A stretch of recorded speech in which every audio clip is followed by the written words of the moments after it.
l'intérieur. T'as compris? Oui, il a compris, ça se voit. Oh, les pros. Et qu'est-ce que vous préférez, le spectacle dans la rue ou le spectacle dans une salle? Dans la rue. Dans la rue, parce que, comme je disais tout à l'heure, ça met de l'ambiance et parce que là, on paye pas, on assiste à quelque chose qu'on paye pas. Et quand on va dans un spectacle, on paye. Mais on paye pas, ils demandent toujours après. Oui, mais c'est 1 franc, 2 francs. C'est ce nom nos besoins.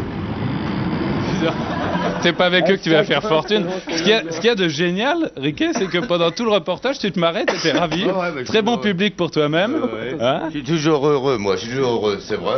Bon, bah, qu'est-ce qu'il y a? On est dans la rue, on s'amuse, on est là. Je veux pas faire du show business dans la rue, je fais du show business avec les gens, en fait, c'est sûr. Mais Riquet, est-ce que les conditions atmosphériques sont importantes? Parce que quand il pleut, quand il neige, ça va être un peu... Bon, bah, donc, il pleut, bah, qu'est-ce que vous voulez? Bah, tant pis, hein. On travaille le lendemain. Bon, à moins qu'il fasse vraiment froid, que j'ai les doigts gelés, mais sur ça, je travaille tout le temps, quoi. Je travaille tout le temps. Dis donc, il y a 15 ans que tu fais ce numéro, il y a 15 ans qu'il est pratiquement immuable. T'as jamais changé. C'est pas très glorieux pour un artiste, hein, parce que d'habitude, en principe... Non, bon, c'est vrai, ça fait 15 ans que je fais la même chose. Mais je m'aperçois que tous les ans, il y a toujours autant de monde. Je crois que dans les trottoirs de Paris, on n'est jamais blanc. On n'est jamais blanc parce que je ne sais pas comment ça se fait. Il y a toujours du monde qui me regarde. Bon, bah, il y en a qui me disent, ah, bah, ça, j'étais à l'école, et puis maintenant, j'ai grandi, je suis marié, tout ça. Bon, ça me fait un coup parce que j'ai vieilli quand même. Mais enfin, bon, bah, ils amènent leur gosse, quoi. Alors, tout, quoi. Les trottoirs, il n'y a pas de problème, mais les commissariats, tu les as fréquentés aussi, hein? Oui, bon, bah, il y a 15 ans, bien sûr, ça coûtait 10 heures de cellule. Hop là. Tais-toi, t'es un bon chien. Ça coûtait... Écoutez, Alain, j'espère qu'on m'entend, là, mais il y a un camarade qui est attaqué par un chien. Ah oui, carrément. Non, mais c'est pas grave, c'est un numéro. Vous n'aimez pas les cadreurs, il faut bien qu'ils travaillent. Il n'y a pas de truc, là, il n'y a pas de truc. S'il n'y a pas de pantalon, tant pis, hein, je risque pas de constituer le pantalon.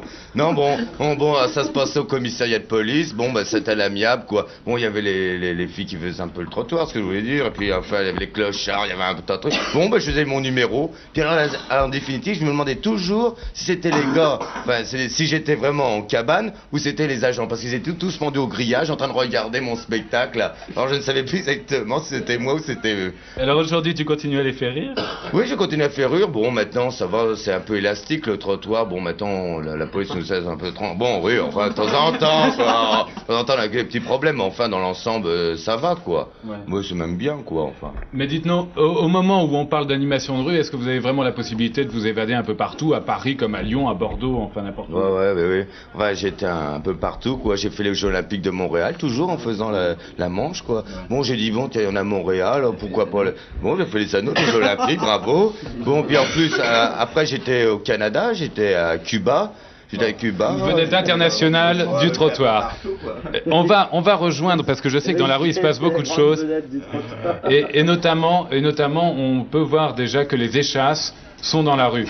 Les échasses, c'est un numéro. Surtout, Brigitte qui est dans la rue aussi. Oui. Voilà, on la rejoint. Vas-y.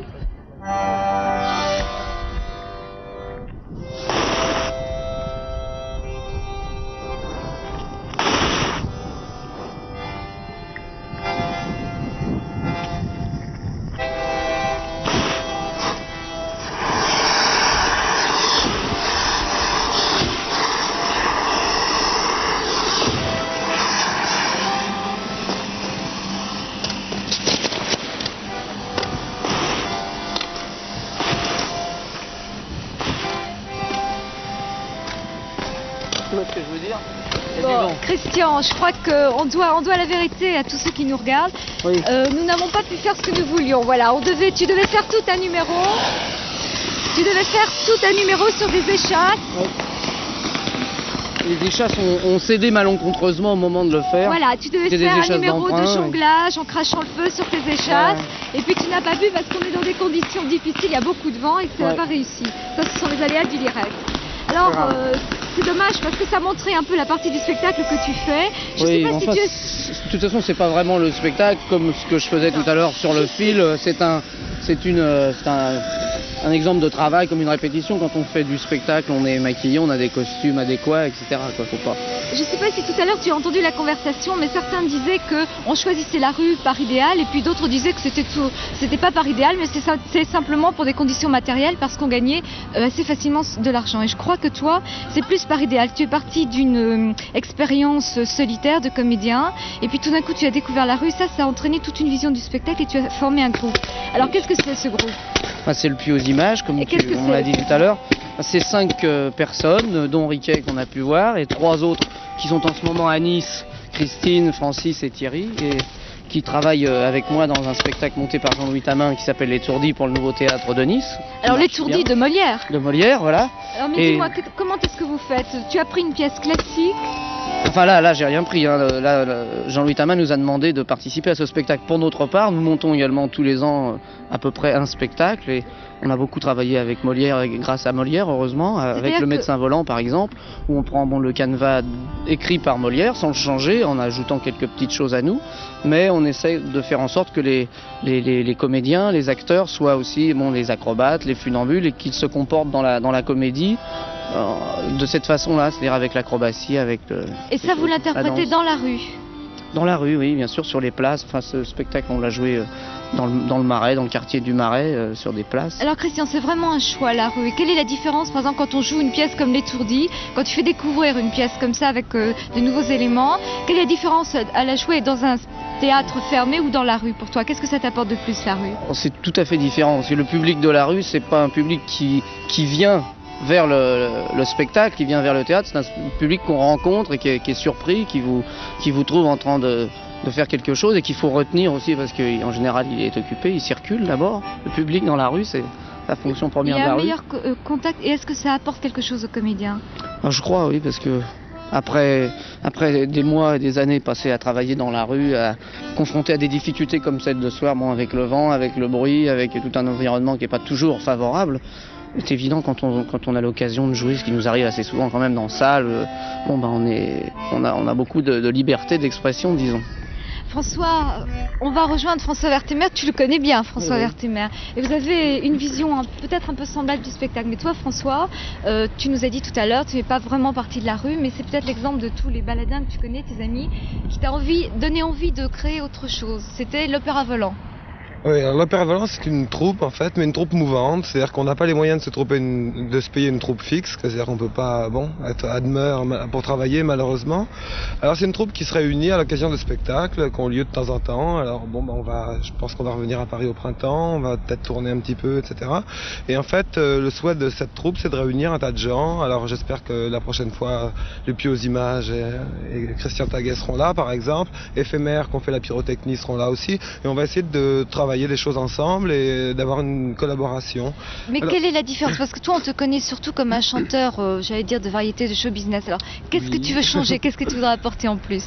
Non, déjà, moi j'ai une nostalgie du vieux musical, tel que je l'imagine. Il était peut-être pas comme ça, je sais pas, parce que je l'ai pas vraiment connu, mais moi je l'imagine plein de choses visuelles, et je trouve qu'on a un petit peu perdu la notion du visuel, parce qu'on est tellement agressé par les images, enfin on en voit tellement trop, que finalement on a oublié le fait que dans l'image, il doit peut-être y avoir aussi la vie et quelqu'un, dans une image.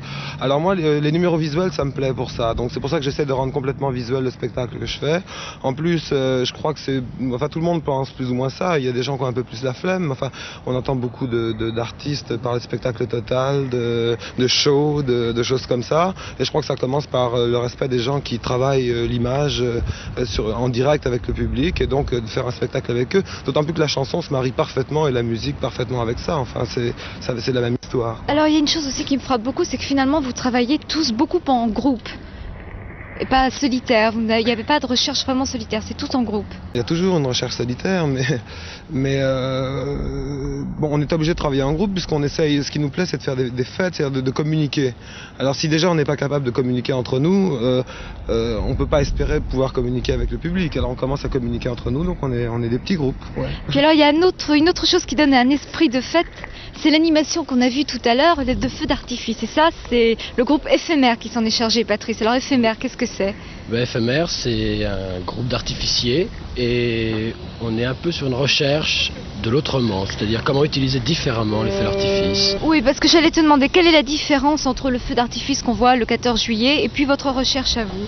Nous, ce qu'on essaie de faire, c'est d'une part des spectacles complets, des spectacles qui lient la pyrotechnie au lieu où on le fait. Par exemple, pour un feu de la Saint-Jean, on fera avec les gens qui habitent le lieu, qui font la fête, c'est leur fête, ça fait de la Saint-Jean, et nous on intervient dedans, on colore, on dispose de belles choses. Vous faites vivre les lieux. C'est ça, on fait vivre les lieux avec les gens et on le conçoit avec eux. C'est toujours une chose différente à chaque feu d'artifice, c'est une réalisation différente. Et puis il y a aussi, je dis ça pour rejoindre justement ce qu'on peut faire aussi avec la péniche, avec des tas de gens, tous les gens qui sont là en fait, c'est des animations. Des animations, c'est se trouver dans un endroit avec des gens, puis c'est des parades par exemple, on a une parade, et puis il y a des musiciens, des clowns, des saltimbanques, des acrobates, des tas de sortes de gens, et des gens qui en fait font la même recherche que nous. C'est un petit peu trouver quelque chose de différent dans ce qu'ils font, et utiliser différemment ce qu'ils font, le spectacle, essayer de l'éclater un petit peu, et puis au travers d'une rue, c'est un dragon de feu qui surgit d'un endroit noir et puis qui s'allume, qui étincelle, et puis c'est un vélo comme on a vu tout à l'heure un petit peu, et puis c'est des tas de choses comme ça. Est-ce que le public est sensible à cette recherche? Est-ce qu'il sent bien la différence et la recherche et l'unité qu'il y a entre votre spectacle et ceux qui font des numéros? Le public il sent bien que le feu d'artifice, s'il commence à bouger un petit peu, il les surprend, et ce qu'on cherche c'est les surprendre, c'est le détail, c'est un endroit tout d'un coup qui s'illuminera, puis les gens tournent la tête, puis un autre endroit ailleurs, et puis c'est jouer avec ça, et eux ils y sont très sensibles, et c'est un déroulement en fait. Patrice, pendant justement qu'on avait cette ambiance colorée et sonore, on va justement voir une autre application de ce que tu recherchais, François, avec le mélange des gens, avec une chanson, et elle s'intitule... Le Pierrot volant, regarde. Et le Pierrot volant. Et c'est La Petite Solitude. C'est La Petite Solitude.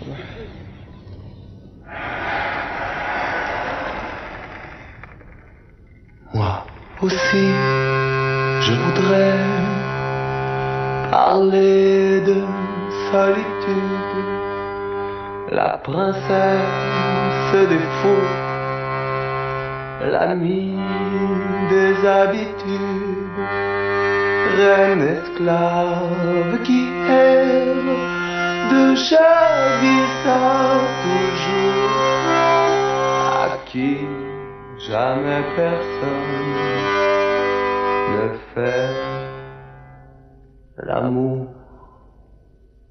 Depuis que j'ai laissé ma tête à